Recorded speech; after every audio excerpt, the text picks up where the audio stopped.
Hey everyone, What If Fan here, bringing you another exciting part of What If Natsu had dual elements. You can find the fanfic title and the original author's name on my Patreon page. Make sure to check it out and show them some love.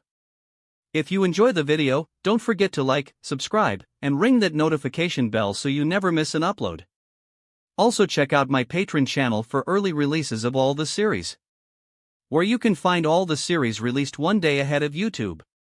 Alright, let's jump into it. Chapter 40, Marvelous Reunion. One day later, 8 Island Restaurant in Magnolia. Welcome to 8 Island, Lucy exclaimed in a cheerful tone, readying a pad of paper and pencil to jot down her customers' orders. Have you two decided on what you want? I'll have the blue sky with meat sauce and a hori soda. I'll take a Beastman curry. Okay, Lucy said with a smile, as she quickly wrote down the order. And will you be ordering any dessert tonight? Yeah, I'll have the ruby parfait. Get me one of those as well. Got it. Thanks, Lucy said, finishing up the order and slipping her pad of paper and pencil into her pocket. Your order will be out in a few minutes. Flashing one more smile, Lucy began to walk back to the kitchen. However, she was stopped when another customer called out to her. After taking a second set of orders, Lucy finally made back into the kitchen. Unable to take it any longer, the blonde celestial spirit mage growled in frustration, throwing her pad of paper onto the ground. What the hell am I doing here? Calm down, Luce, Natsu said, as he walked past his irritated mate, effortlessly carrying 3 trays full of food. This is a part of our job. But this has absolutely nothing to do with mage work. Lucy quickly fired back with a frown, stomping her foot onto the group. The busty blonde celestial spirit mage then gestured to her skimpy orange uniform, which closely resembled a maid's outfit. And what the hell is up with this costume? I feel pretty dirty wearing it. While I'm enjoying the view, Natsu said with a sly smirk, before he placed down several plates of food at their correct tables. However, using his quick hands, Natsu swiped a piece of chicken off one of the plates before he set it down. Chuckling to himself, the dual dragon slayer took a large bite out of the meat he had successfully swindled. When Natsu turned back to face Lucy, he saw that her face bright red. What's up, Luce? Your face is all red. Damn it. Again, the littlest compliments get me all worked up. Besides, Lucy thought, feeling her cheeks burn even hotter as she stared at Natsu, who was dressed in a formal waiter uniform. I'm enjoying the view too. But Lucy, this restaurant's chef makes magical dishes, Happy explained, as he flew directly in front of the blonde mage's face. So technically his is mage work. Whatever, Lucy exclaimed in annoyance, wanting to strangle Happy for interrupting her as she ogled her lover. Jay, just don't go around eating the customer's food. Last time, I swear, Natsu said with a grin, as he finished of the piece of chicken he had taken, hiding the crossed fingers behind his back. While I think dressing as a waiter can be fun from time to time, Gray said, walking in with a tray full of drinks. But unsurprisingly, the ice mage was dressed in only his boxers and bow tie. Plus these uniforms ain't half bad. Oh God, Lucy groaned, as she ran her hand down her face, using her other hand to point towards the ice mage's state of undress. Please say that after you've put on the actual uniform.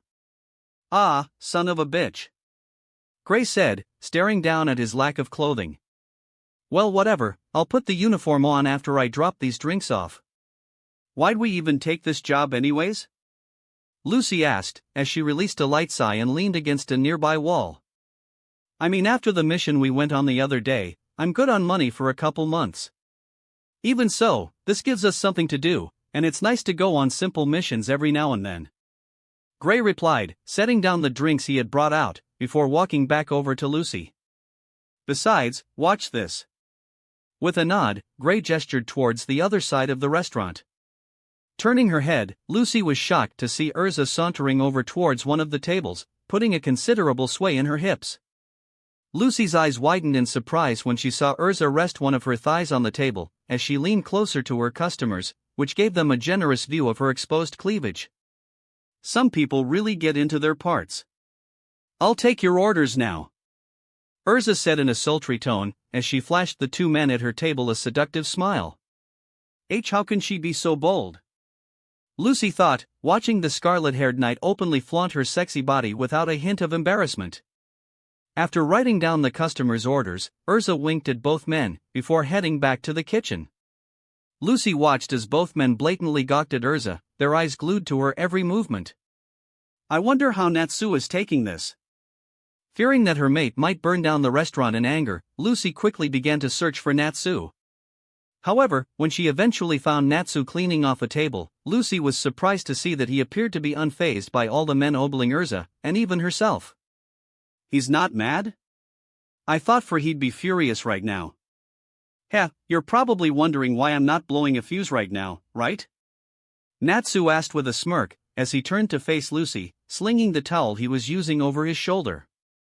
The busty blonde celestial spirit mage nodded her head, surprised that Natsu had practically read her mind. Well, there's actually two reasons for that.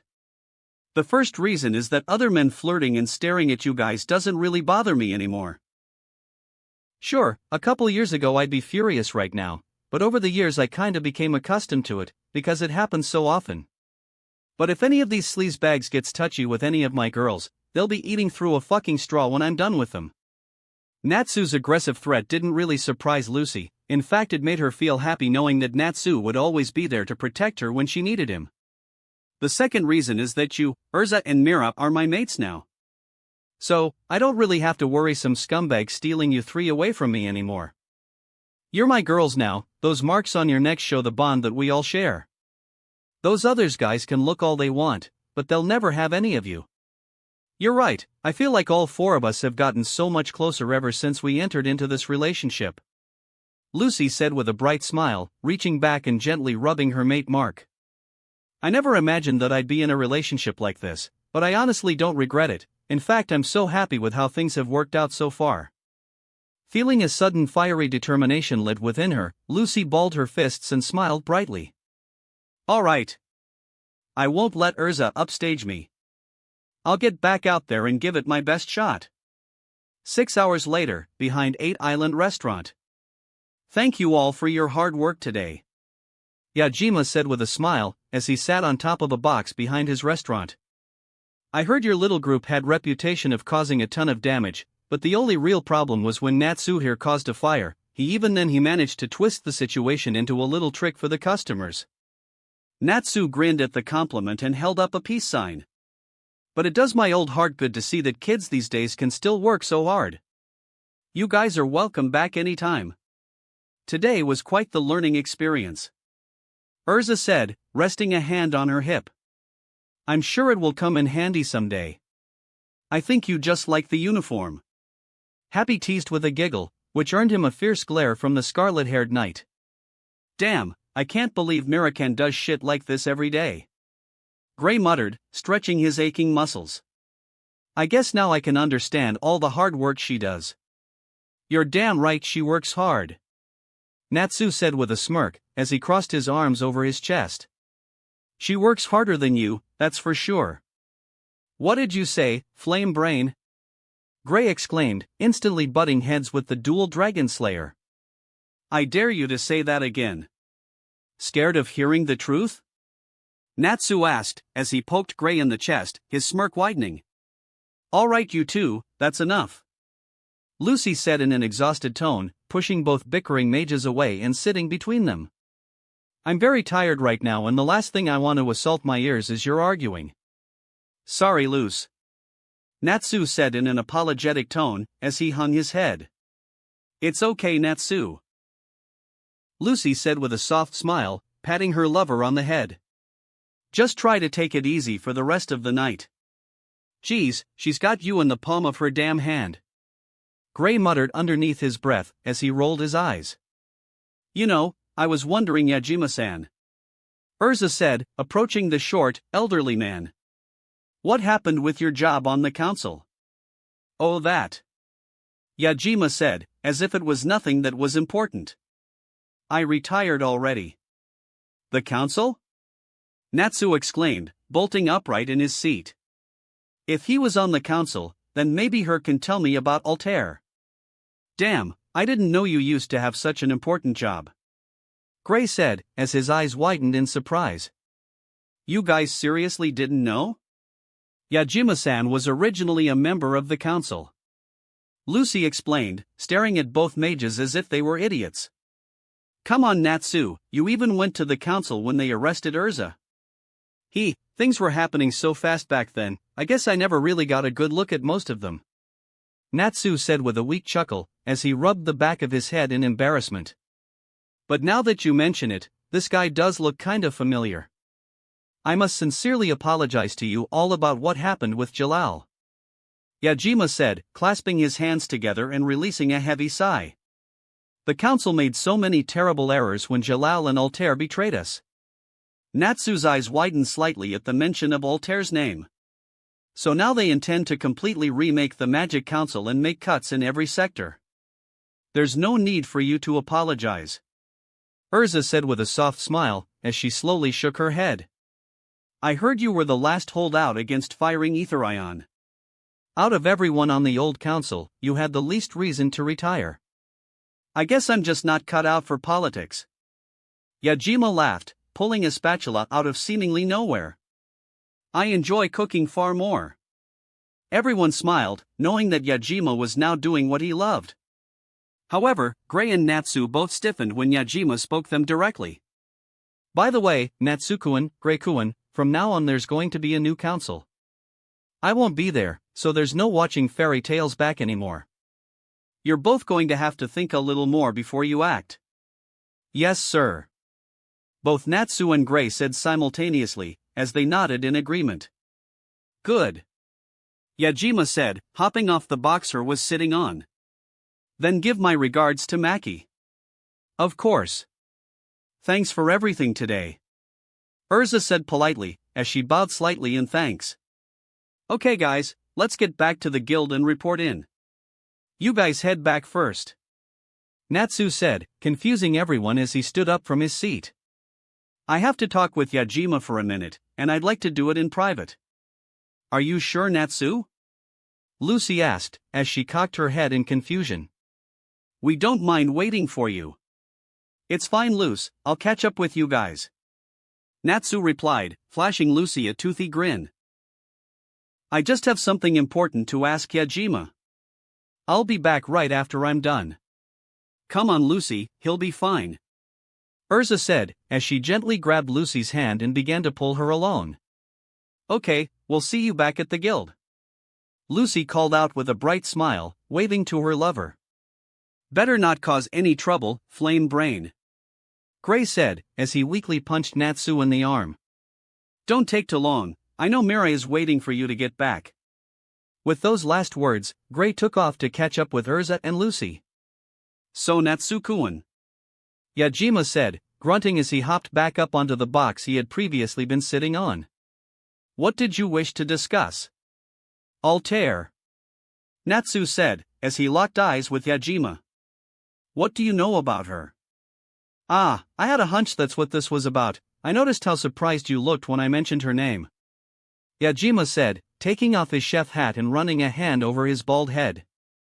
The truth is I don't know much about her. She was quite the mystery ever since she joined the council. Anything you can tell me will help. Natsu pleaded, as he leaned closer to the ex-council member, his eyes blazing with determination. Please Yajima, I need to know more about her, it's very important. That look in your eyes, that raw passion and desire to do good, it's not something you see too often in kids these days. Yajima said, stroking his chin as he thought. Natsukuan, I can tell that you want to try and drag Altair out of the dark world that she's entangled herself in. And I know there's no way I can talk you out of it. But be careful, boy, it'll be dangerous if you continue to get involved with that girl. I don't care. Natsu said, as he tightly balled his fists. I don't know what it is, but there's just something about her. I can sense that she's had a troubled past, and I don't know if I'll ever be able to reach her, but I have to try. That's the youthful passion I was talking about. Yajima said, releasing a wistful sigh. Alright, I'll tell you what I can, but as I said it won't be much. If there's one thing I know for sure, is that Altair wasn't ever truly working for Jalal. She had someone else giving her orders from behind the scenes. Now I don't know who it could be, but they're likely someone who's very dangerous. So she's likely involved in an even more dangerous plan. Natsu muttered, as stared down at the ground for several moments, before looking back at Yajima. Is there anything else you can tell me about her? Yajima hummed, rubbing the back of his neck. There isn't much else, although Altair seemed to be quite distracted the last few weeks before the Tower of Heaven incident. Natsu perked up slightly when Yajima mentioned this. I have no idea what was on her mind, but a few times I caught her muttering to herself about some boy as she stared into that crystal ball of hers. A boy.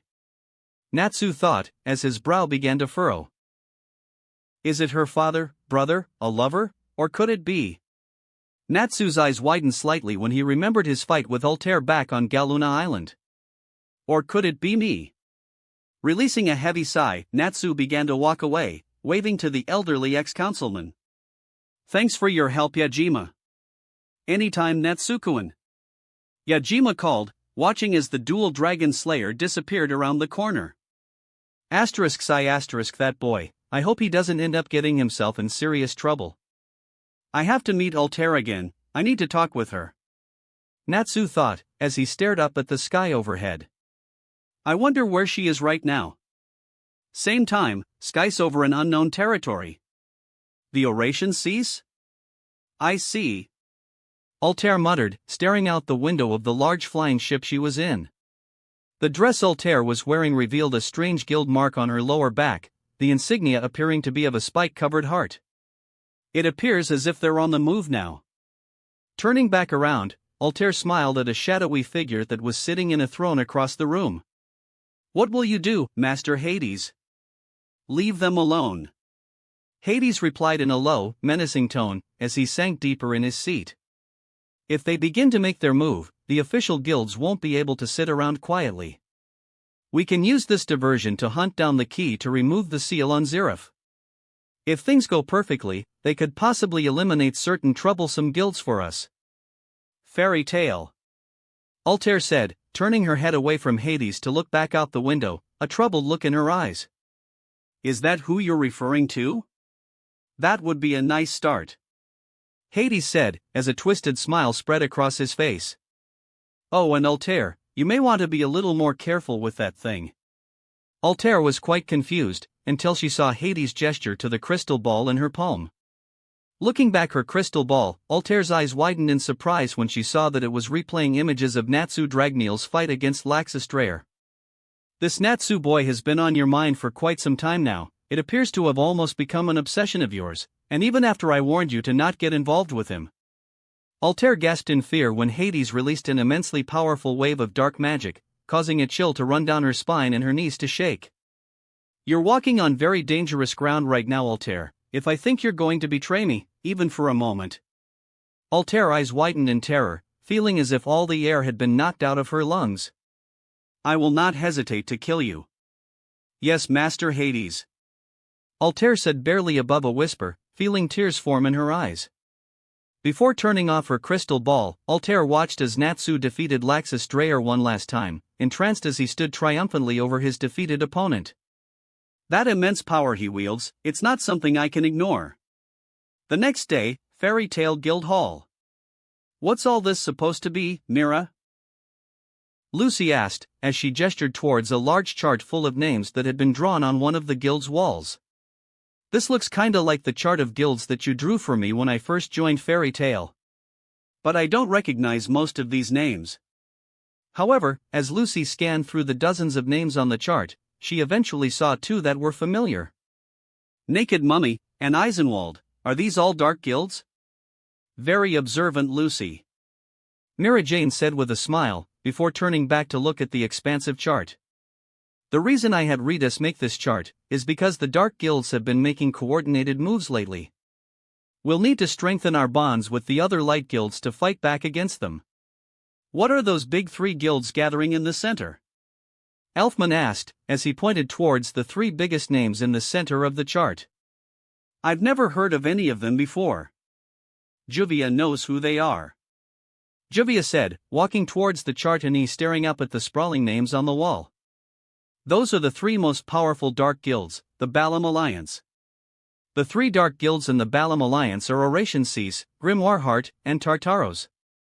Each of them have a number of other dark guilds under their direction, and they control the underworld. Looks like the dark guild that the Reginshu took down, Ghoul Spirit, was under Oration Cease control. Elfman noted, as he crossed his arm over his chest. And that Eisenwald guild was working under them too. When Juvia and Gajiel were in Phantom Lord, we crushed many dark guilds, all of them under Oration Cease. Juvia added with a bright smile, clapping her hands together. We took down many evil mages. Ugh, don't smile when you say stuff like that. Gray said with a frown, which caused Juvia's smile to fade, before she hung her head and released a light sigh. Anyways, the Ice Mage was cut off when he suddenly received a harsh slap to the back of the head. Whipping around, Gray saw that it was Natsu who had hit him, the dual Dragon Slayer glaring daggers at him. Oi! What the hell, Flamebrain? I just felt like hitting an asshole. Natsu said with a smirk, as he walked past Gray and over to Juvia. The blue-haired water mage was surprised when she felt a comforting arm wrap around her shoulders. Raising her head, Juvia saw Natsu's toothy grin staring back at her. Nice job taking out those dark mages. Even if you were a part of Phantom Lord, I know that you and Gajiel are good people. Thanks, Natsu. Juvia said quietly, turning her head away from the pink-haired Dragon Slayer, doing her best to hide her flushed cheeks. Whenever Juvia is down, Natsu is there to pick her back up. Juvia's heart is so confused right now. The blue-haired water mage clasped a hand over her heart, not surprised to feel it pounding in her chest. Maybe Juvia should start rethink her feelings. I hope those guys aren't mad at us. Lucy said, as she hugged herself, feeling a chill run down her spine. I wouldn't want them to come after us for revenge. Let them come. Natsu exclaimed with a wicked grin, coating one of his fists in lightning. We'll beat the shit out of them if they want to take us on. Besides, from what I've heard, Oration Cease is comprised of only 6 mages. Gray added, as shoved his hands into his pockets. We can totally handle them. Hold on, you two. Mira Jane scolded in an uncharacteristically serious tone, causing Natsu and Gray to stiffen in surprise. Even thought there's only 6 mages in that guild, they're still considered one of the strongest dark guilds. Actually, regarding Oration Cease, Makarov said, as he walked into the crowd that had gathered around the chart. We're going to taking them on very soon. Makarov's sudden announcement surprised everyone present. Yesterday at the regular meeting, it became a topic of concern that Oration Cease was moving around so boldly. So it was decided that it was no longer something we could ignore. Some guild or another must stop them before they do something truly dangerous. So Juvia is safe to assume that it's become Fairy Tail's duty? Juvia asked the question that was on everyone's mind, everyone waiting to hear Makarov's reply. No. The enemy this time is too dangerous. If we were the only ones sent to fight Oration Cease, the entire Balam Alliance would target us. Makarov explained, as he clasped his hands behind his back. And so, we've decided to form our own alliances. Alliances. Most the guild exclaimed simultaneously. Fairy Tail, Blue Pegasus, Lamia Scale, and Kate Shelter. Makarov said, before hopping up onto the bar. Each of these 4 guilds will choose members to send. Then they will all combine their strength to take down Oration Cease. Something doesn't sit right with me. Urza muttered, as she stroked her chin, staring at the chart of dark guilds on the wall. If there's only 6 members in Oration Cease, just how strong are these guys? Same time, unknown location. I can hear it. A low voice hissed, as a slim man of average height with dark tan skin and spiky, upward-styled maroon hair, aside from a tuft which covered his forehead and 2 bangs that framed his face and purple slit pupil eyes, stepped atop a large hill. The man also had several snake-like features, with slanted eyes, a rather flat nose, and prominent canine teeth. He also sported a simple circular earring on his ears. His outfit consisted of an elaborate whitish coat with purple inner lining and cuffs intricately decorated by silver-colored motifs, and many studs lined up the chest, the high collar and the sleeves, which had armbands seemingly made of metal around them above his elbows. Below it, the wore a dark shirt, and he also sported a pair of crimson leather pants held up by a studded belt, with more similar belts circling diagonally the upper parts of his legs, and simple brown shoes. Lastly, coiled around the man's upper shoulders was a massive purple snake. The sound of light going extinct. "You're racing ahead of yourself, Cobra," a shadowy figure said in a cocky tone from behind Cobra. "But I shouldn't really be complaining about going fast. That magic we talked about is definitely here, Racer," Cobra said, turning to face his other comrades.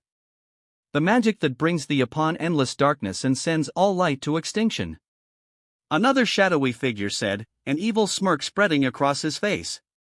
"Nirvana," a more feminine voice spoke. "The legendary magic will soon be within our grasp," a menacing voice exclaimed, the shadowy figure extending a cane that was topped with a skull that had a green orb in its mouth. "Should we really be putting all our hope in this Nirvana magic?" the figure known as Racer asked with a hint of skepticism in his voice. "Simply watch," the menacing figure ordered, as he pointed his cane towards the sprawling forest before the group. Amongst the endless trees, several streams of an inky, black substance rose into the sky. The land that has already started its march towards death. Just because Nirvana is within the vicinity. The next day, path leading towards the Light Guild Alliance's meeting place. "Am I really qualified to take part in this mission?" Lucy asked, nervously rubbing her arm as she stared out the window of the carriage she was in. "Wouldn't it have been smarter to send Gajeel, or Juvia, or Kana, or like literally anyone else? I feel like I'm way too inexperienced to be on a mission like this. Well, I think it's a pain in the ass too, but you don't see me complaining," Gray said in an irritated voice, as shot Lucy a nasty glare. "First I have to deal with that Juvia chick bugging me all damn day, the last thing right now is to hear this shit from you. So quick you're whining. Gray, watch your tone before I end up kicking your ass, and that's before Natsu even gets to you," Urza warned in a tone that left no room for argument, without even stopping her massage of Natsu's head, her fingers gently combing through his hair. Gray looked as if he was about to say something, but the fierce look in Urza's eyes and the growl that escaped Natsu's throat told him that it was best to keep quiet for now. After muttering an apology, Gray turned his head to look out the window. "And don't beat yourself up, Lucy, you're definitely qualified for this job, Natsu and I will both vouch for that. After all the things you've gone through in only your first few months after joining Fairy Tail, you have plenty of experience and have shown that you are definitely a strong mage. Yeah, Luce, you kick ass," Natsu exclaimed in a weak tone, as he gave the blonde celestial spirit mage the best grin he could. "So don't worry, you'll do great on this mission." "Thank Natsu, Urza, that means a lot coming from you too," Lucy said, turning her head away from the window to smile at Urza and Natsu. "I feel a little better now. You also have to remember that Master personally chose us for this mission," Urza added, as she stared down at Natsu, who was now half asleep in her lap. "So he must have some faith in all our abilities. That means we have to live up to his expectations, right? So in the end it's just our usual team," Lucy mused with a small smile, resting her head on her palm. "That doesn't sound too bad. I think it's better this way," Urza said, as she locked eyes with Lucy. "After all, since we'll be fighting alongside members from other guilds, the synergy within our own group is extremely important." "Hey! Hey!" Happy called out suddenly, his head poking out one of the carriage's windows. "The place where we're supposed to meet everyone. We're here." 5 minutes later, inside the Light Guild Alliance's meeting place. "The way this place is decorated," Lucy said, as she gazed around the massive building, which was furnished with dozens of heart-shaped objects. "Kinda gives me the creeps. Well, if I remember correctly, this is a retreat house for Master Bob from Blue Pegasus," Urza explained, staring at some of the interesting design choices within the house. "Although, I don't particularly like his style either." "Members of Fairy Tail," a new voice suddenly exclaimed from behind the Fairy Tail mages. Spinning around, the members from Fairy Tail were surprised to see 3 figures standing underneath a ray of light. "We've been waiting for you. We are the chosen from Blue Pegasus," The Trick Men. Suddenly the ray of light died down, revealing three extremely handsome, well-dressed men, their bodies seeming to sparkle. I am Hibiki of the 100 Knights. Hibiki was a slim young man of average height with spiky, somewhat messy brownish blonde hair framing his face. He had dark eyes and noticeably long eyelashes. He wore a dark, double-breasted suit with a pair of distinctive light lines circling each sleeve and lower leg and blue Pegasus symbol on its left shoulder, over a pinstripe blue shirt, closed around the neck by a darker tie, and polished dark dress shoes. I am the Eve of Holy Knights. Eve was a slim, rather short boy with blonde hair kept in a neat bowl cut, with a few wayward strands covering his forehead, and others jutting upwards on top of his head. He had large dark eyes. His attire consisted of a black suit, with its sleeves and lower legs adorned by cross-like motifs outlined in a light color and its left shoulder bearing blue Pegasus symbol. Under it was a lilac shirt, with a darker purple tie around the neck, and polished loafers. And I am Run of the Hollow Knights. Like the others, Run was a slim young man of average height with dark, spiky hair reaching down to his shoulders, with long strands framing his face, and a short ponytail at the back of his head. Each of his eyebrows jutted upwards in a pair of thin spikes, and he was distinguished by his tan skin. His attire consisted of a black suit with the jacket left open, bearing blue Pegasus symbol on its left shoulder, over a leopard-patterned shirt, whose similarly open collar revealed a small metal necklace circling his neck, and polished, dark dress shoes. They're trying way too hard to be cool, Lucy said in an unimpressed tone, as she crossed her arms underneath her chest. And it's definitely not working. Yeah, they can't compete with Nat. Urza was cut off when she was suddenly surrounded by the three mages from Blue Pegasus. Can I help you three? The rumors of your beauty were no lie. Hibiki complimented, which seemed to have no effect on the scarlet-haired knight, who merely rolled her eyes at the attempt at flattery. Pleased to make your acquaintance, Titania. Eve said with a bright smile, extending his hand towards the scarlet-haired knight. Urza is just fine, no need for that Titania stuff. Urza said with a smile of her own, as she shook Eve's hand. Well then Urza, could you please step this way? Rin said, leading Urza towards a couch on the other side of the room, not giving her any chance to protest. Sitting down on the couch, Urza was immediately overwhelmed as the members of Blue Pegasus began to offer her various drinks and services. Soothe yourself with a steaming clove, Hibiki said, as he handed Urza a warm towel. No, Urza said flatly, pushing the steaming towel away. How about a whiskey and soda? Eve offered, as he handed Urza a glass. No. Urza responded with a second's hesitation, releasing a heavy sigh as she pushed the drink away. You should take a seat as well, dear, Ren said, as he led Lucy over to the couch as well, one of his hands sliding lower down onto her hips. You're just too cute. What the hell is with these jerks? Gray asked, watching the strange display unfold from across the room. This is seriously Gray stopped mid-sentence when he felt the temperature around him rise drastically. Turning his head, Gray gasped in surprise when he saw that the carpet underneath where Natsu was standing was currently on fire. Oh shit. Oi you bastards. Natsu growled in a furious tone, as he stormed over to where Urza and Lucy were seated, leaving a trail of blue flames in his wake.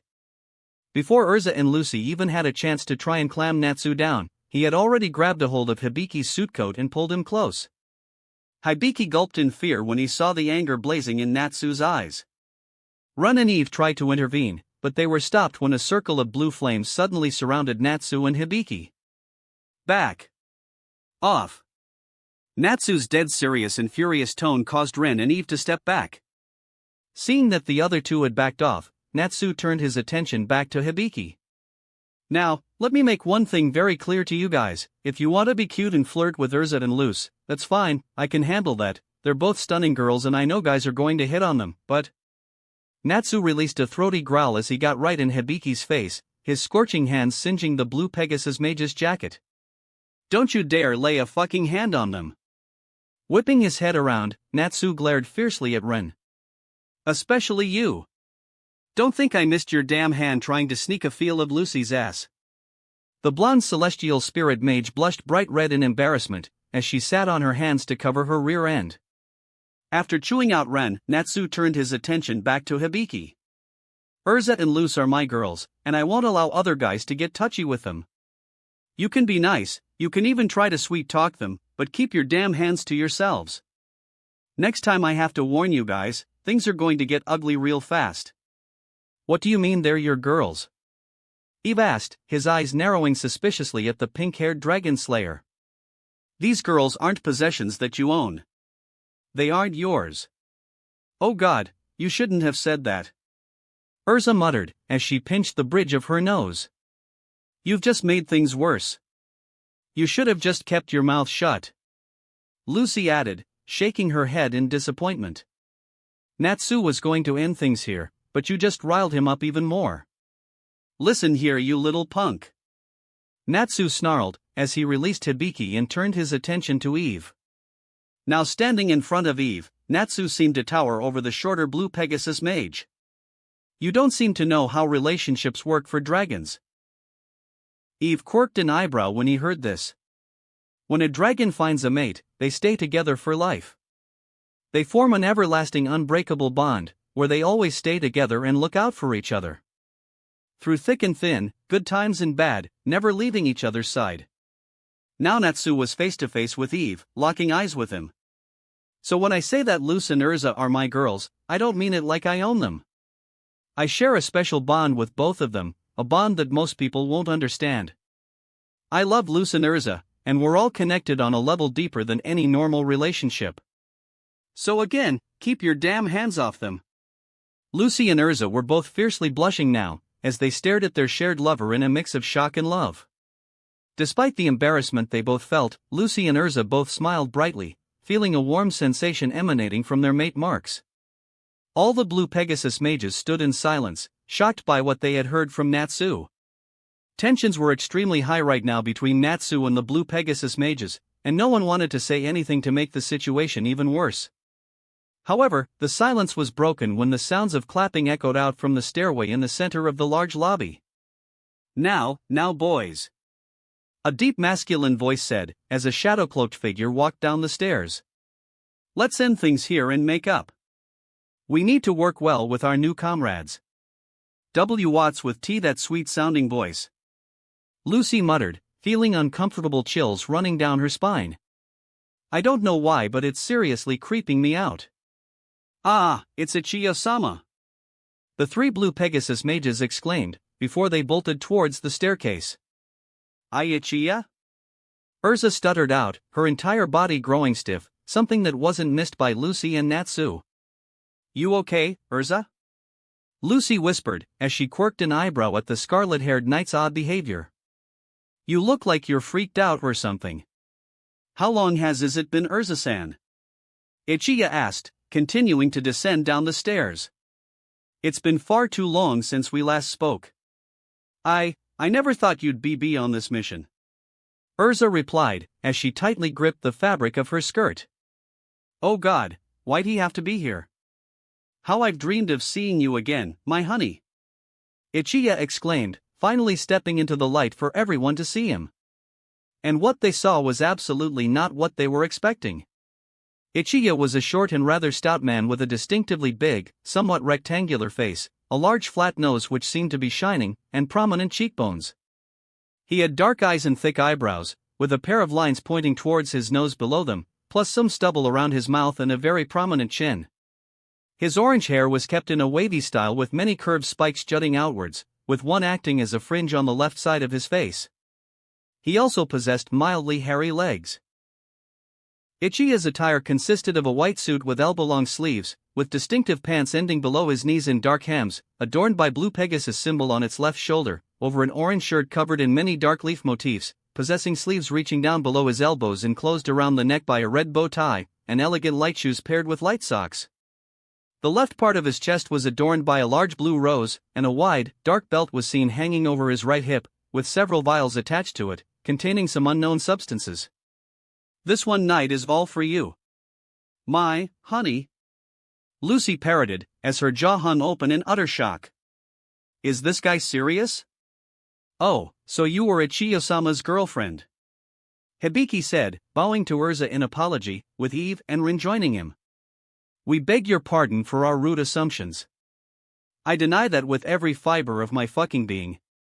Urza exclaimed instantly, as she slammed her fist onto the table in front of her, smashing it in two. I'm Natsu's girlfriend, and don't you forget it. I never have been and never will be in any sort of romantic relationship with Ichiya. Clean this place, boys. This isn't the time to be messing around. Ichiya called out, hopping down the last few steps of the staircase. Almost instantly the table Urza had smashed was cleared away, and the couch her and Lucy were sitting on was removed. I've heard much about you guys. With a smirk, Ichiya gestured to the gathered fairy tale mages. Urza-san, Lucy-san, Natsu-san, and other. Oi! Gray exclaimed, as he stomped his foot in anger.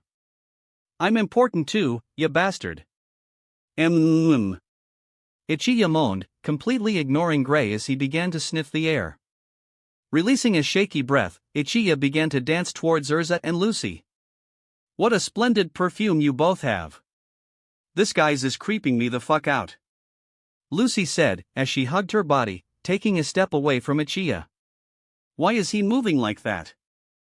I'm sorry, I find him almost insufferable as well. Urza said, hanging her head in defeat. He is an incredible mage though. Listen here, you bunch of prissy boys. Natsu growled, as he stepped in front of Lucy and Urza. I'm gonna have to ask you guys to lay off my girls again, because you're seriously making them uncomfortable. Ah, the males of Fairy Tail are free to leave at any point. Ichiya said with a sparkling smile, pointing towards the door. Thank you for your work. Hibiki, Eve, and Renal exclaimed simultaneously, as they all bowed their heads.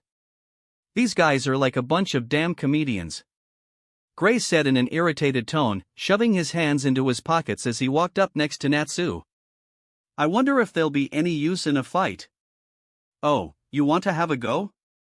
Ren asked with a dangerous smile, as he cracked his knuckles. We've got skills, let that be a warning. So we're gonna fight now. Natsu said with a smirk, tightly balling his fists with sparks forming in the air around him. Count me in. I've been dying to punch one of you in your pretty boy faces. Urza-san, your perfume is exquisite like usual. Ichiya said, as he snuck up behind Urza and began to sniff her. Before Natsu even had a chance to hit Ichiya, Urza beat him to it. Stay the hell away from me! Urza exclaimed, punching Ichiya directly in the face and sending him flying towards the front doors.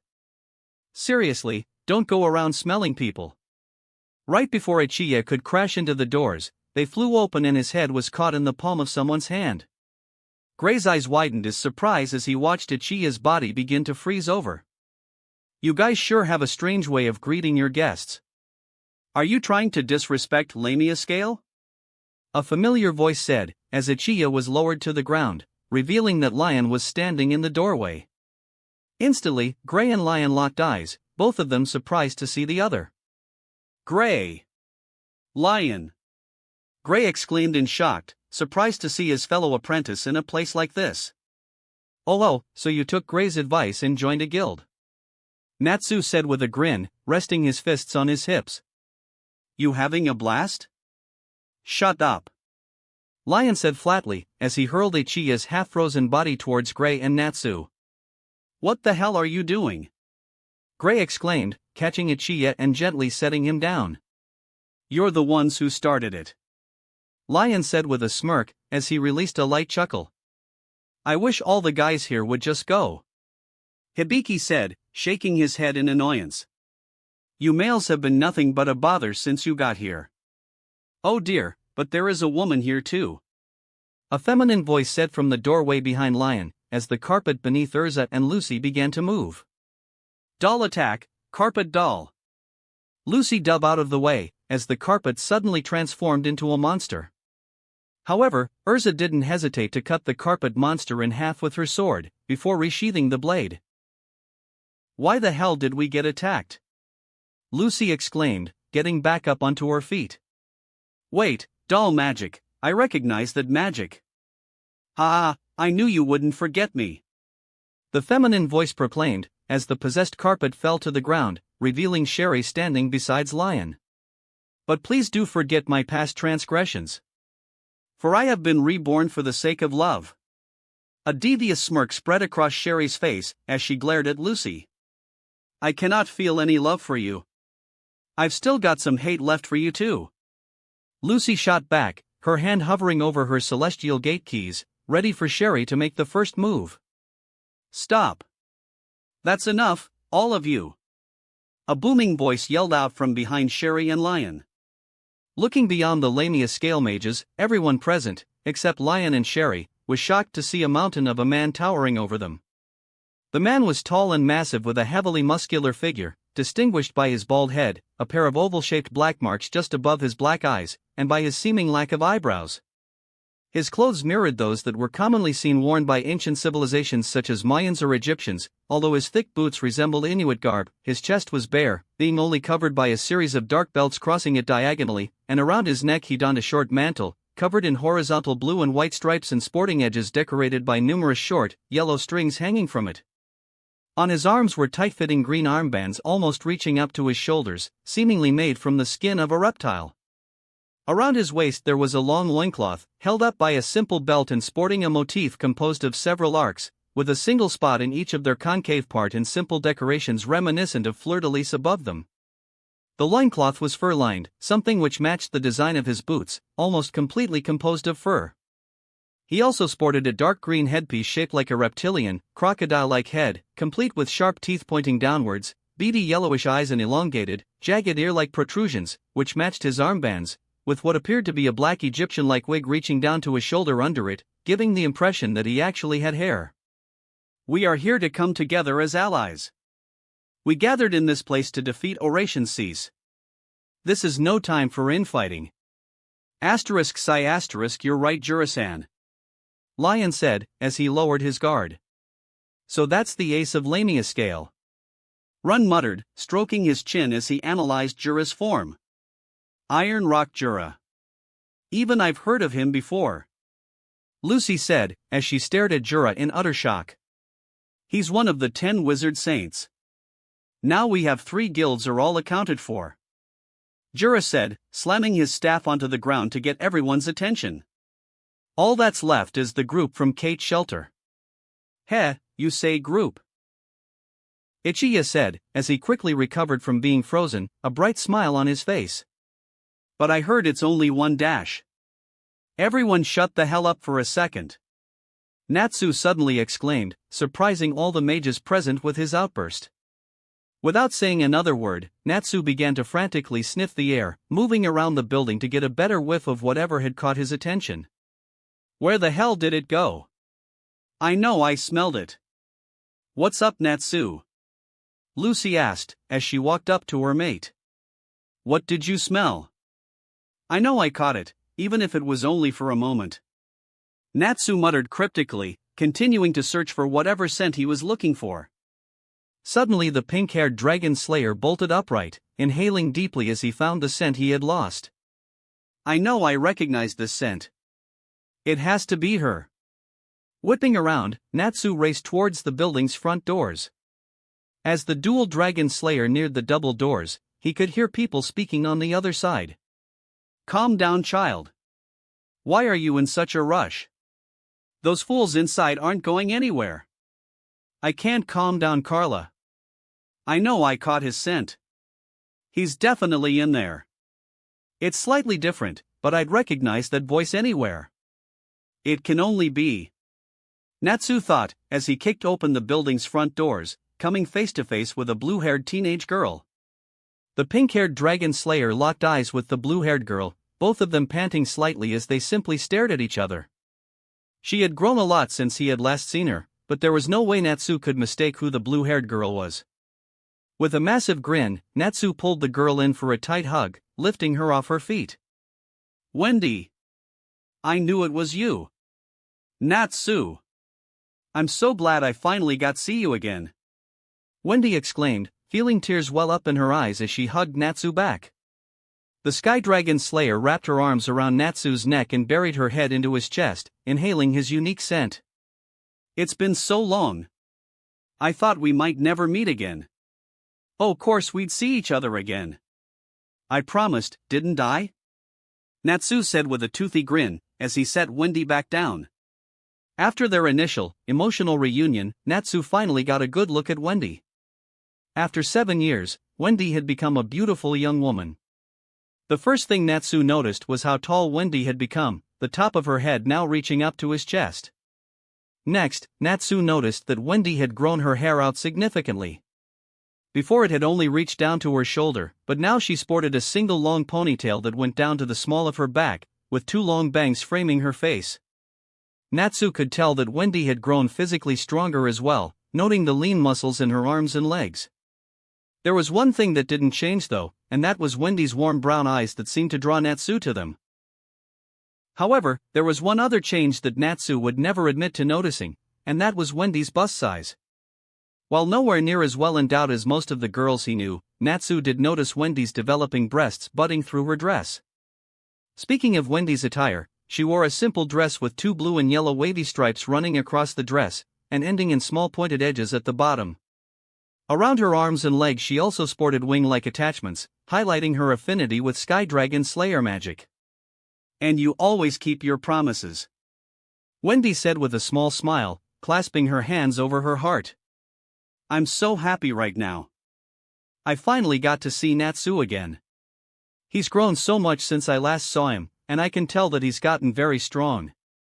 Come on, Wendy, I'll introduce you to everyone, Natsu said, as he placed his hand on Wendy's back and ushered her towards everyone else. Hey guys. I want you all to meet my old friend Wendy Marvel. However, Natsu quickly noticed that Wendy was no longer standing next to him. Before he even had a chance to wonder where she went, Natsu felt a slight tugging on the back of his vest. Turning his head around, Natsu saw that Wendy was hiding behind him, nervously staring at the floor. I don't remember Wendy being shy like this. Well, I guess we were just kids back then. Well, I guess there's no helping it. Reaching back, Natsu offered his hand to Wendy. The Sky Dragon Slayer quickly grabbed a hold of Natsu's hand, and almost immediately she felt a warm, comforting feeling fill her entire body. Now feeling slightly more relaxed, Wendy released her hold on Natsu's vest. Go on, Wendy, at least say hello. Hello, I'm Wendy Marvel. Wendy introduced herself, poking her head out from behind Natsu's back, a slight blush dusting across her cheeks. The blue-haired dragon slayer gazed at all the strangers before, but her eyes lingered on a blonde and scarlet-haired woman. When a familiar scent emanating from the 2 women hit her nose, Wendy's eyes narrowed slightly. Those 2 girls, they smell like Natsu. Chapter 41, Oration Cease arrives. So this is the famous Wendy Marvel that Natsu has told me so much about, Urza said with a hint of irritation in her voice, crossing her arms underneath her chest, as she rapidly tapped her elbow. It's nice to finally meet you. Yes, Natsu told me all about your meeting when you both were kids, Lucy added through grit teeth, as her brow twitched in annoyance. Who the hell does this girl think she is? Now you might be wondering what has Urza and Lucy so worked up, and the answer to that is quite simple. The source of their current frustration was none other than Wendy Marvel herself. Shortly after the blue-haired Sky Dragon Slayer had arrived, the couch that the Blue Pegasus mages had dragged off was lugged back out. Then the rest of the mages present, except for Lucy and Urza, gave Natsu and Wendy some space so that they could spend a little time catching up. But this wasn't what was upsetting Lucy and Urza. No, what was really bothering them was where Wendy was currently sitting. Instead of sitting down on the couch, the blue-haired dragon slayer plopped down directly onto Natsu's lap, resting the back of her head against his chest. Lucy and Urza could only watch in silent anger, as Wendy cuddled up next to their mate. The female fairy tale mages wanted nothing more than to chuck Wendy off her undeserved seat, but they both knew that was probably a bad idea.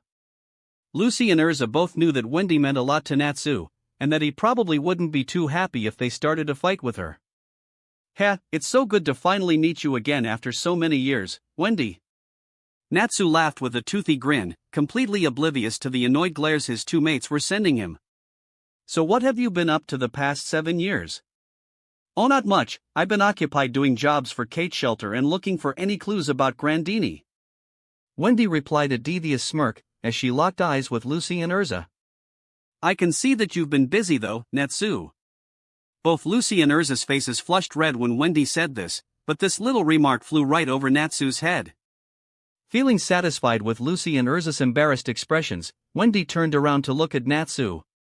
Well, about you, Natsu? What have you been up to since we last saw each other? Oh wow, so many crazy things have happened, I don't know where to start. Natsu said, humming to himself as he tried to figure out where to begin. Suddenly snapping his fingers, a grin spread across Natsu's face. Oh. I know. You remember that I'm a fire dragon slayer, right? Of course. You used that magic to fight off those bandits when we first met. Wendy replied, as she nodded her head. Your dragon's name was Igneal as well, if I remember correctly. Exactly. Well, check this out. Natsu exclaimed, holding out his hand for Wendy to see, as a cluster of sparks crackled in his palm. Pretty awesome, isn't it? Wow, you learned lightning magic. Wendy cheered with a genuine smile, as she clapped her hands together. Congratulations, Natsu. Not just lightning magic. Natsu explained with a smirk, giving Wendy a light zap, which caused her to slightly jump in his lap. This is lightning dragon slayer magic. What? Wendy asked, as her eyes widened in shock. How did you learn it then? Did you get a lacrima implanted in your body? The blue-haired sky dragon slayer stopped that train of thought when she saw the frown that spread across Natsu's face. If not, then that means you found another dragon. Bingo! Natsu replied with a grin, throwing his hands up into the air and shooting off a small burst of electricity. It happened a few days after we went our separate ways. I took a chance and started searching in the mountains, and eventually I stumbled across a huge cave with a dragon hiding inside. His name was Valinor and he was the king of the lightning dragons. After I explained my situation to him, he offered to teach me lightning dragon slayer magic. That's amazing, Natsu!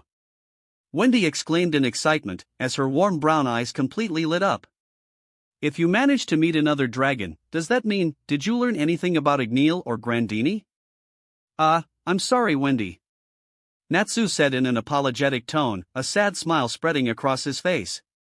Seeing the downcast look in Natsu's eyes, Wendy's excitement quickly dissipated. I didn't learn anything about Igneal or Grandini from Valinor, in fact. Natsu's voice faltered for a moment, as he tightly balled his fists. Valinor eventually disappeared too, without saying a word, he simply vanished, just like Igneal. Oh, I see. Wendy muttered, as she hung her head in disappointment. That's too bad, and I'm sorry you had to go through that again, Natsu. Don't worry about it. Natsu said with a grin, giving Wendy a thumbs up. We can't give up just yet. We'll definitely find our dragons one day. That's right, if we can reunite after all these years apart, then we'll see our dragons again for sure. Wendy exclaimed, as she felt her spirits rise once again. We'll search for as long as it takes. That's what I like to hear. Natsu cheered with a massive grin, patting Wendy on the head, which caused the sky dragon to blush slightly, a smile plastered on her face. Turning her head, Wendy wasn't surprised to see Lucy and Urza shooting her annoyed looks. By the way, Natsu, I've been wondering. Wendy said, as she looked up at the pink-haired dragon slayer. Those two girls over there, are they your mates? Both Lucy and Urza's faces instantly flushed red at being called out so suddenly, with Natsu himself sputtering slightly. What makes you think that, Wendy? Natsu stuttered out, rubbing the back of his head as he avoided the blue-haired dragon slayer's gaze. Come on, Natsu, I'm some stupid little kid. Wendy said, as she frowned at the pink-haired dragon slayer. Grandini at least taught me the very basics of dragon mating and I have read books on the topic, plus those both girls smell like you, and the pink streaks in their hair, it's pretty obvious that they're your mates. I guess there's no use hiding it from her. Lucy said, rubbing the mate mark on the crook of her neck. Yeah, Urza and I are both Natsu's mates. There's one other girl, Mira Jane Strauss, who's Natsu's mate as well, but she's not here right now. Another girl, you say? Wendy said, as she roughly pinched Natsu's leg, causing him to yelp in pain. 3 mates, you really have been busy, Natsu. Excuse me, Wendy, I understand that you and Natsu are old friends, but could you please refrain from hurting him? Urza asked, slightly glaring at the blue-haired dragon slayer. I get that Natsu has changed since you last saw him, but that's no reason to get upset at him. No. You both don't get anything, Wendy said, as she got up off Natsu's lap and walking over to Urza and Lucy, intensely gazing at both girls. I'm 15 right now, with my birthday in a few weeks. Dragons, and dragon slayers by extension, generally have their mating instincts kick in when they turn 16. The dragon who raised me, Grandini, wasn't dragon royalty, so I don't need to worry about taking on multiple mates like Natsu does. Leaning in closer, Wendy spoke quietly so that Natsu couldn't hear her clearly. But I can assure you both that when I turn 16, I will be taking Natsu as my mate. Ever since we met, I knew he was the one who I would spend the rest of my life with. Being around Natsu makes me feel so safe and comfortable, and I feel emotions I've never felt before when I'm with him. So, I won't let either of you get in my way. Natsu will be my mate. Wendy. Urza and Lucy both simultaneously in surprise, before briefly locking eyes with each other. Coming to an unspoken conclusion, the scarlet-haired knight and blonde celestial spirit mage nodded their heads. If you want to be Natsu's mate, that's fine with us, Lucy said, as she shrugged her shoulders. I already share Natsu with 2 other girls and I don't really have a problem with that. We both understand that Natsu's magic and dragon instincts drive him to take multiple mates, especially since both the dragons that raised him were dragonkinds. Urza said, nodding her head as she spoke.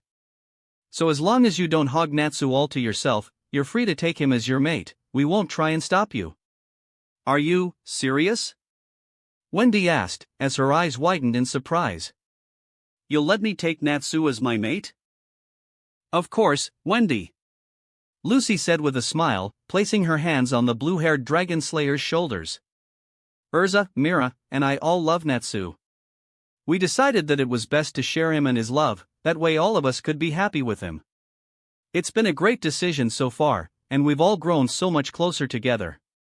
So we won't stand in the way of someone else who loves Natsu. He's got a really big heart, and he makes time for all of us, so I see no problem if he takes more mates. If anything, it will make things more lively, Urza added with a light chuckle, before she crouched down to be eye level with the blue-haired dragon slayer. So what do you say, Wendy?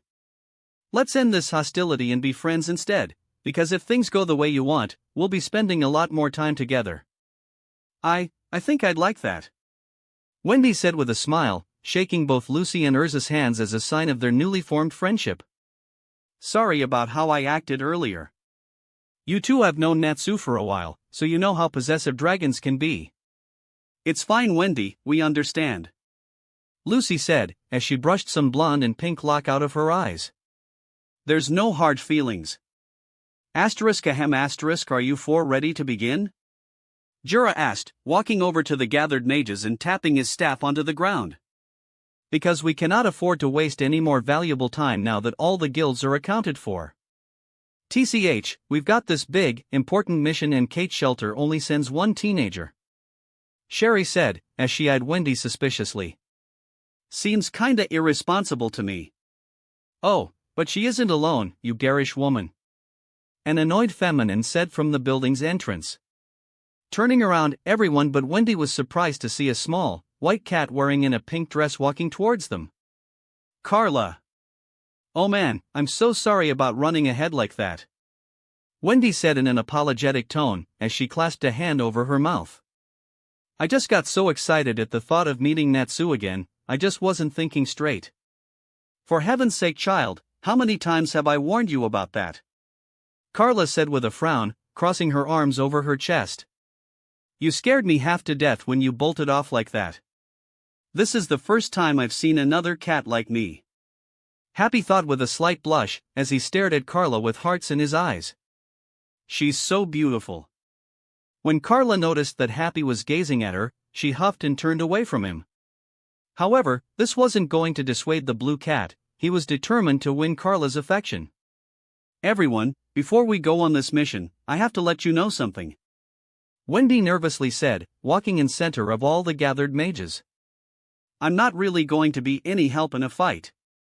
But I do know lots of support magic and enchantments. So please don't exclude me from this mission.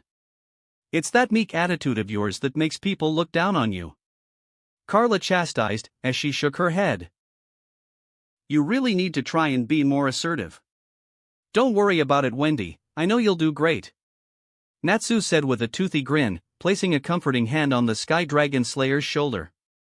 Just leave all of the grunt work to me. You can keep us all patched up if we end up getting hurt. I have a feeling that your healing abilities are going to be really important on this mission. Thanks, Natsu, that means a lot to me. Wendy said with a smile, as she lowered her head to hide her blushing face. So you're the infamous Natsu that Wendy is so infatuated with? Carla asked, inspecting the pink-haired dragon slayer. Huh, I don't see what's got her so worked up. Thanks, nice to meet you too. Natsu said with a frown, as he rolled his eyes. Don't worry about Carla, she just needs to get to know you better. Wendy whispered to Natsu, flashing him a quick smile. I'm sure she'll warm up to you soon. Now that we're all here and acquainted, allow me to explain our mission. Ichiya said, as he seemed to dance and spin with every word her said. If you go north from this location, there's a huge expanse of the Wars Forest. An ancient civilization sealed an immensely strong magic away there. The magic's name is Nirvana. I've never heard of that magic. Lion said, crossing his arms over his chest. What about you, Jura-san? Have you heard of it? Sherry asked, as she quirked an eyebrow in confusion. No. I have no knowledge of such a spell. Jura replied, shaking his head. It must be quite old. For the ancients to seal this magic away, it must be quite destructive. Ren added, as he shoved his hands into his pockets. So we must be very cautious. It's safe to assume that Oration Cease are gathering there as we speak. Hibiki explained, stroking his chin as he spoke. They aim to take Nirvana for themselves. It is our job to make sure that doesn't happen. We have to put a stop to Oration Cease.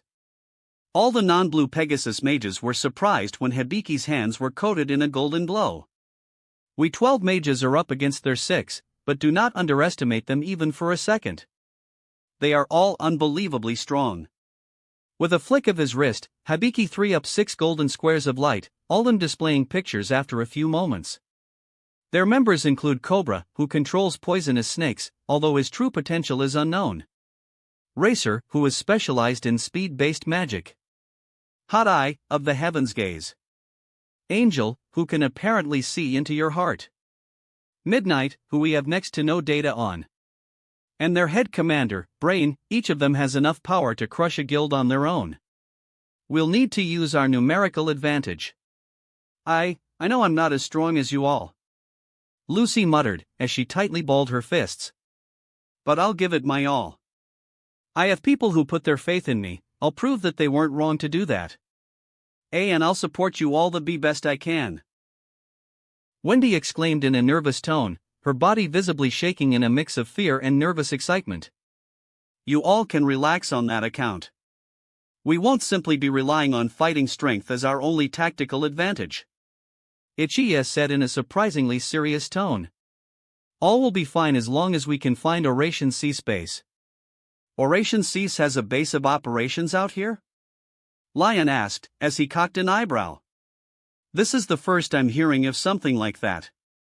There is much we don't know about them yet, but we're certain they have a stronghold in the forest. Ren explained, gesturing to a map of the forest that Hibiki had projected. We believe that it's somewhere within this general area. The perfect scenario would be if they were all gathered within their base. Ichiya said, before he did a quick spin, pointing towards the roof overhead. If we can achieve that, our guild Sky Steed, Christina, will bury their stronghold. You guys have a magic-heavy bomber.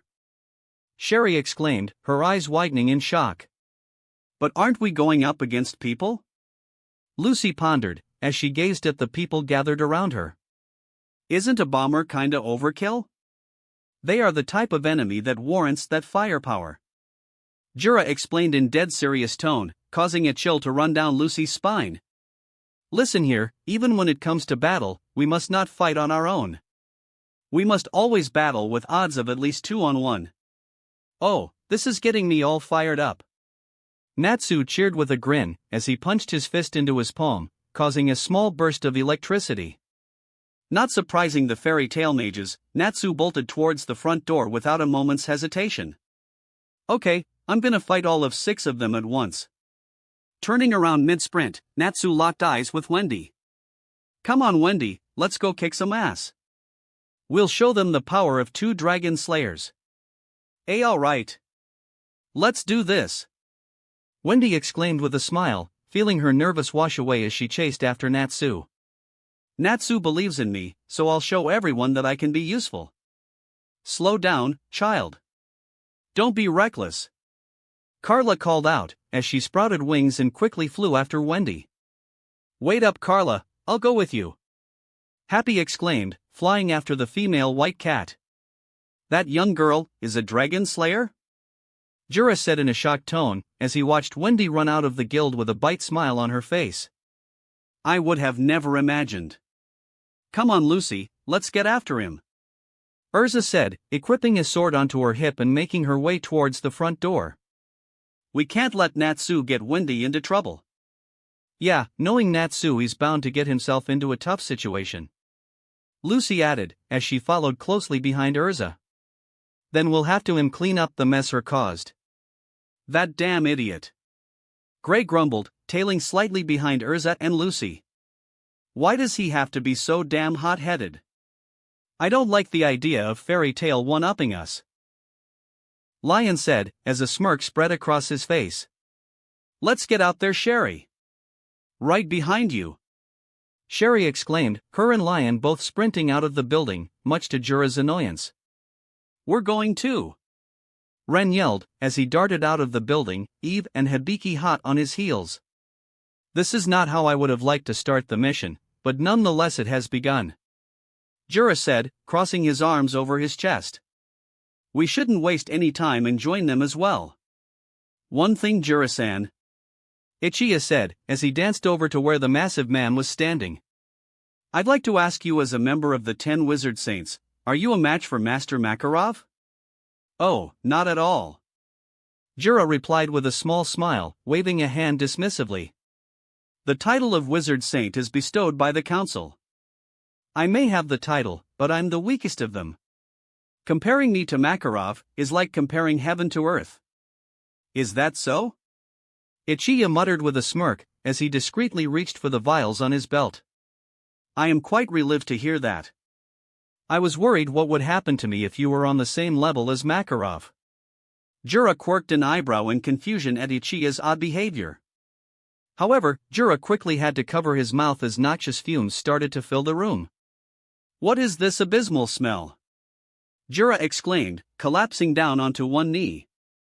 What the hell is going on? It's a perfume magic that disables an opponent's ability to fight. Ichiya explained in a menacing tone, as he released the remaining contents of his vial into the air. Well, that's what it's supposed to do. Ichiya Dano? Jura said in between coughs, struggling to get back onto his feet. What are you doing?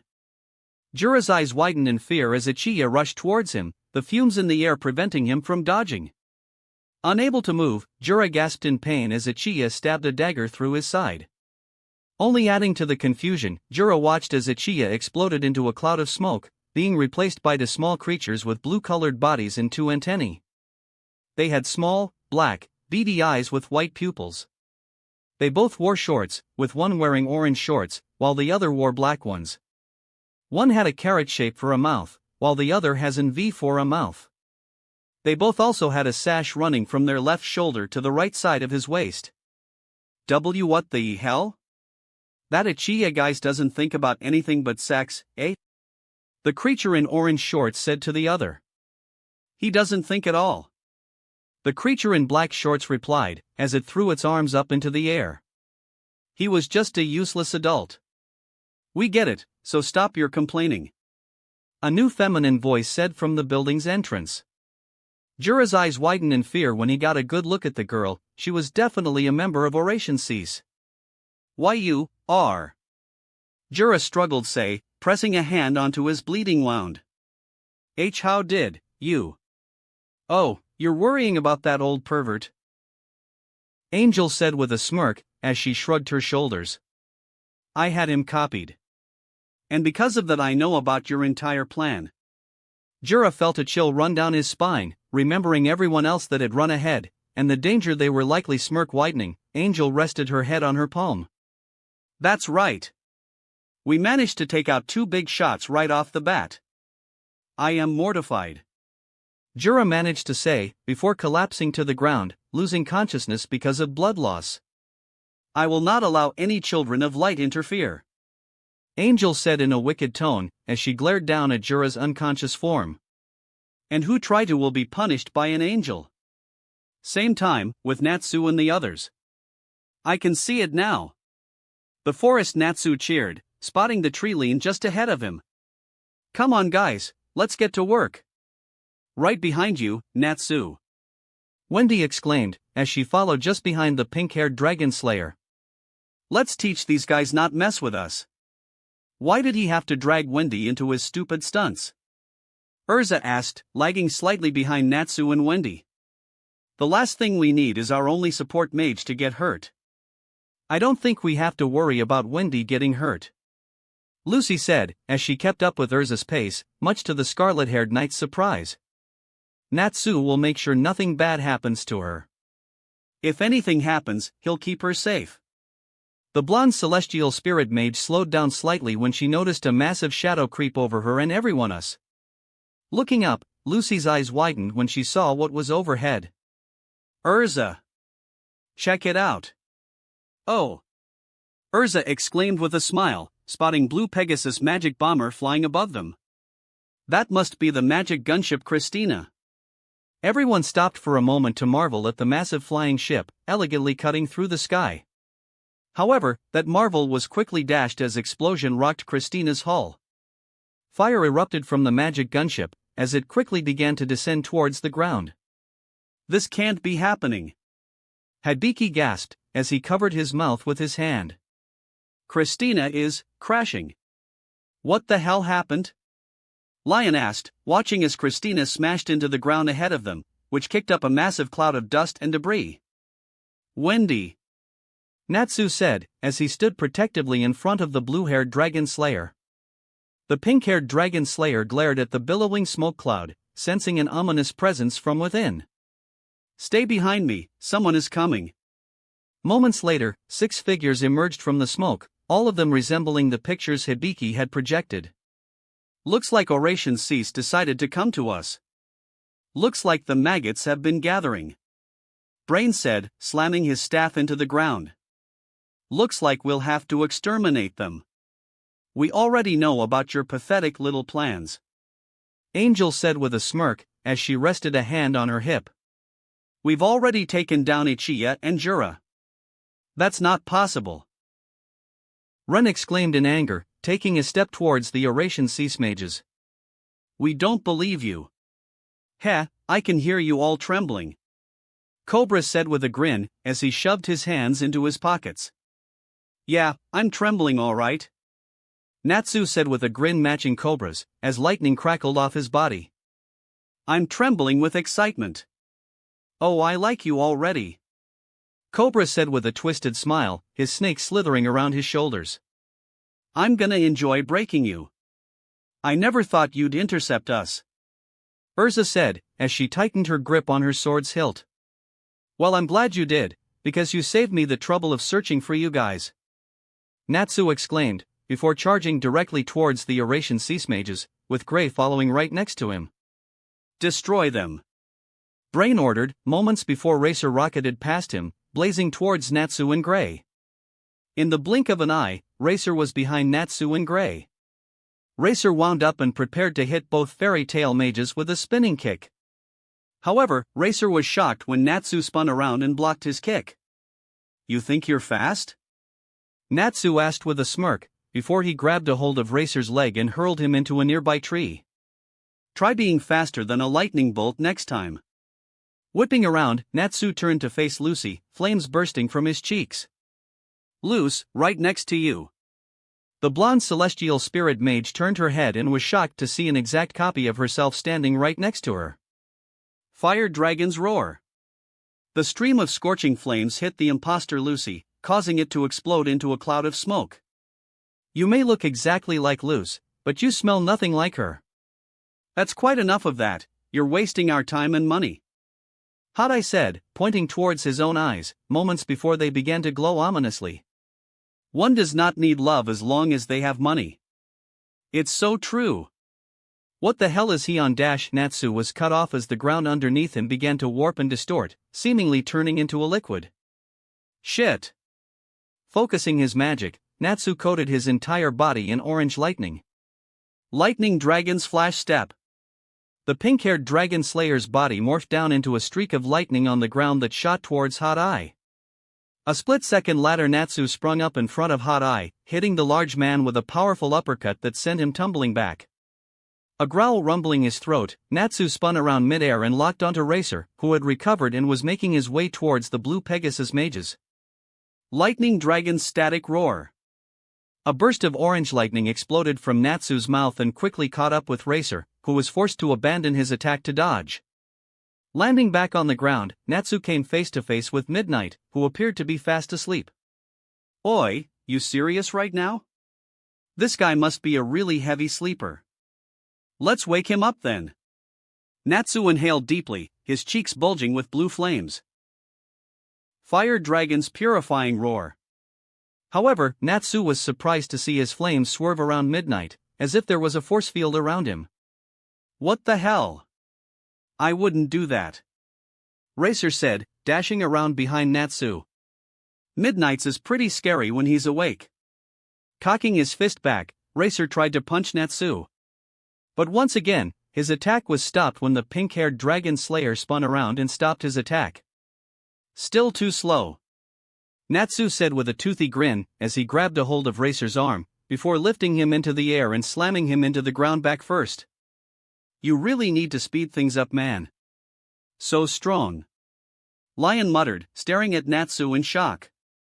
It's only been a few months since I last saw him and he's become this strong. He really wasn't messing around earlier. Hibiki said, as he watched Natsu take down a copy of Grey who had tried to attack him from behind. We really shouldn't piss him off. This little shit. Cobra growled, glaring daggers at Natsu. He's mocking us. Looking for a way to possibly batter Natsu, he spotted another way to attack the pink-haired dragon slayer. Oi, I got a job for you. Cobra whispered to his snake, a devious smirk on his face as gazed at Urza. Get the job done. Silently, the large purple snake slithered off Cobra's shoulder and into the nearby tree line. I knew Natsu was strong, but this is crazy. Lucy said in awe, as she watched her mate deflect another one of Racer's attacks, slamming him into the ground once again. He's taking on Oration Cease by himself. Well, they aren't all attacking at once. Urza said, her eyes focused on Brain and Midnight. Also, we have no idea who powerful those two are. The scarlet-haired knight was so focused on Natsu's fight, that she didn't notice the dangerous beast sneaking up behind her. By the time Urza had heard something lunging towards her, it was far too late. Before she could even reach for her sword, Cobra's snake had sank its fangs into her right arm. Roaring in pain, Urza collapsed to her knees, the entire right side of her body already completely numb. Urza! Natsu exclaimed in worry, rushing over to his mate's side, cradling her in his arms. Are you okay? You won't die instantly from that poison. Cobra said with a smirk, as his snake slithered back around his shoulders. So enjoy suffering until you can no longer breathe. You motherfucker. Natsu snarled, furiously glaring at Cobra, before he gently handed Urza over to Lucy. Getting back onto his feet, Natsu tightly balled his fists, blue flames exploding off them. You're gonna pay for hurting my mate. Turning around, Natsu locked eyes with Wendy, who was hiding behind Lucy. Wendy, I'm going to need your help here. Wendy. Brain muttered, as his eyes widened in surprise. This changes things. What's Brain talking about? Angel asked, glancing at Cobra. How the hell should I know? Cobra replied, as he shrugged his shoulders. But Natsu, I don't know how to use offensive magic. Wendy said in a frightened tone, as she poked her head out from behind Lucy, her eyes full of disappointment. I'm sorry, but I can't dash. I'm not asking you to fight, Natsu said, offering his hand to the blue-haired dragon slayer. I want you to use your enchantments on me. Wendy's eyes widened slightly when Natsu said this. Help me take these bastards down. Then you can use your magic to heal Urza. All right, Wendy said in a determined tone, as she stepped out and walked over to Natsu, gently taking his hand. I'll help you fight. However, before Wendy or Natsu could even react, a cloud of black smoke wrapped around the blue-haired dragon slayer's body and yanked her towards the Eurasian sea mages. Wendy! Natsu roared, reaching out to grab Wendy, his fingers just brushing past hers. Give her back, goddammit! The Sky Priestess! She's ours now! Brain exclaimed with a twisted smile, as the black smoke continued to emanate from the skull on his staff. I said give her back! Natsu roared, charging towards the Eurasian sea mages. I won't let you take her. All's fair in money and war. Hadai yelled, as he used his magic to warp the ground underneath Natsu and the other Light Guild mages. The rapidly changing ground launched all the gathered Light Guild mages into the air. Happy! Help her! Natsu exclaimed, before crashing hard back into the ground, which momentarily knocked the air from his lungs. Please, save her. Right. Happy said, as wings sprouted from his back and he raced towards Wendy. The blue cat quickly reached Wendy and grabbed a hold of her hand. Don't let go, Wendy. Happy tried to yank Wendy free of the black smoke, but no matter how hard he pulled, Wooden watched in horror as both Wendy and Happy disappeared into the black smoke. Wendy! Happy! Natsu exclaimed, pushing through the pain he felt and rushing towards the Eurasian sea mages. You bastards! Give them back right now! We no have more need for you insects! Brain exclaimed, as he pointed his staff at Natsu. Moments later, a massive stream of swirling, dark magic erupted from the skull atop the staff. As the dark magic approached Natsu, it began to break off and separate, targeting him and everyone behind him. Natsu's eyes widened when he saw the dark magic approaching his other nakama. Everyone, get down! However, Natsu was forced to stop in his tracks when an imposing figure crashed into the ground in front of him. When the dust settled, Natsu was shocked to see Jura towering over him. Iron rock wall! Jura exclaimed, slamming his staff into the ground. A split second later, a large protective barrier made of earth formed in front of himself and Natsu. Whipping around, Natsu was relieved to see similar defensive walls in front of the rest of his nakama. The ground shook violently, as Jura's barriers blocked Brain's magic. After several moments, the shaking stopped and Jura lowered his earth walls. Releasing a shaky breath, Jura turned to face everyone else. Is everyone okay? Thank you, Jura-sama. Sherry said with a small smile, as she bowed her head. You really saved us back there. That was truly amazing. Eve said, getting back onto his feet and dusting himself off. Thank you very much. Where are they? Natsu growled fiercely, as blue bursts of fire crackled off his body. Where the fuck did they take Wendy and Happy? We were holding them back, but we let our guard down. Ren said, hanging his head in shame. We were stupid to rely on Natsu-san to take them all on himself. I'm just glad to see that you're fine, Jura-san. Lion said, as he walked up to the massive man. However, Lion stopped when he saw the bandages wrapped around Jura's waist. Jura-san, are you? No. Jura cut Lion off, turning around to reveal a large splatter of blood on the bandages. I was hit in a very dangerous spot.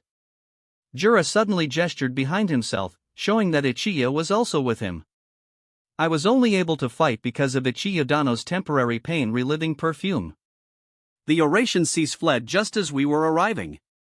Ichiya said, stumbling slightly with each step, the blue Pegasus mage looking far worse off than Jura. They must have been scared. You sure you're okay to move around, man? Gray asked in a concerned tone, as he gawked at Ichiya's heavily wounded body. You're practically falling apart. Everyone, please partake of my pain-reliving perfume, Ichiya said, popping the top to one of his vials, which released a thick pink fume. Everyone who breathed in the fumes breathed a sigh of relief as their pains were washed away. Please remember that this is only temporary. They took Wendy and Happy. Natsu growled, as he grit his teeth in frustration. I'm going to find them, and beat the hell out of all of them.